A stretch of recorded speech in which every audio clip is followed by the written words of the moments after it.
go to a short question and answer part of the talk. I'm going to shout something out, ask you whether it's overrated or underrated. You give me a short answer.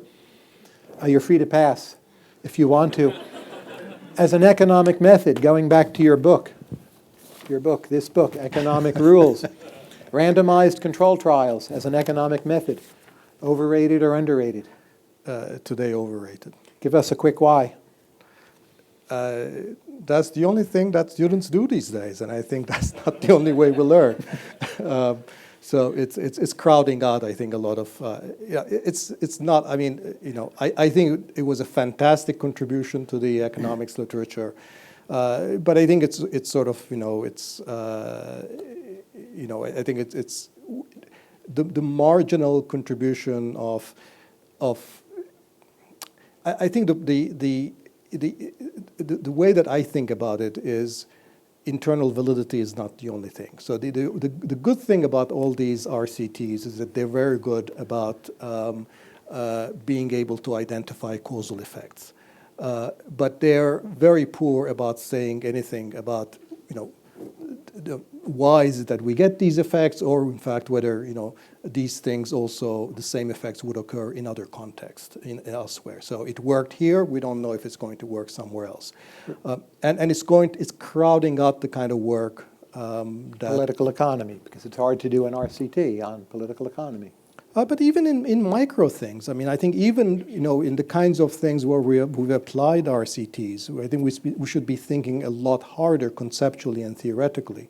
So there was a time, when I came out of graduate school, if you were doing development economics and you were doing something empirical, you could never get a job.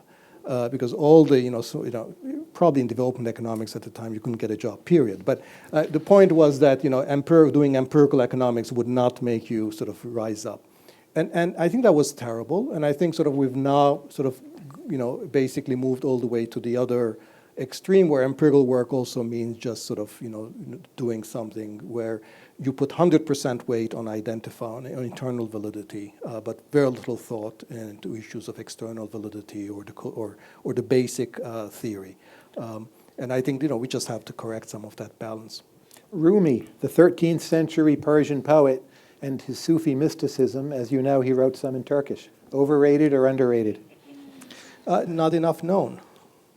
Nazim Hikmet, Turkish poet, famous left-wing figure, flirted with the Soviet Union. Fantastic poet. So underrated. Underrated. Underrated. Yeah. The Iran nuclear deal, overrated or underrated? I think just right. Just right. The idea of an independent Catalonia. A lot of my friends will hate me for saying this, but overrated. And why? My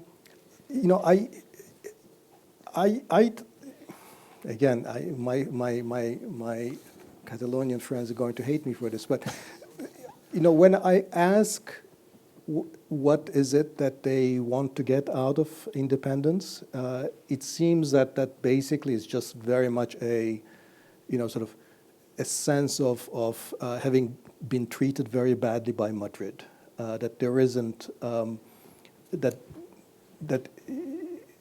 it's almost like a very, a sort of a 19th century sense of nationalism that is driving it. And I sort of think that we should be beyond that. And I think that in a thriving European Union, hopefully, if we get there, that basically a lot of regions can do a lot more of things that they can do on their own. And I think the right sort of devolution of political authority is up for grabs. And breaking up Spain, I don't think is going to really help that bigger goal of having a politically richer and deeply democratic Europe. So I don't see what the upside really is, except for this deep sense of 19th century ressentiment, if you will. What's a country right now investors are underrating and a country they're overrating in today's world?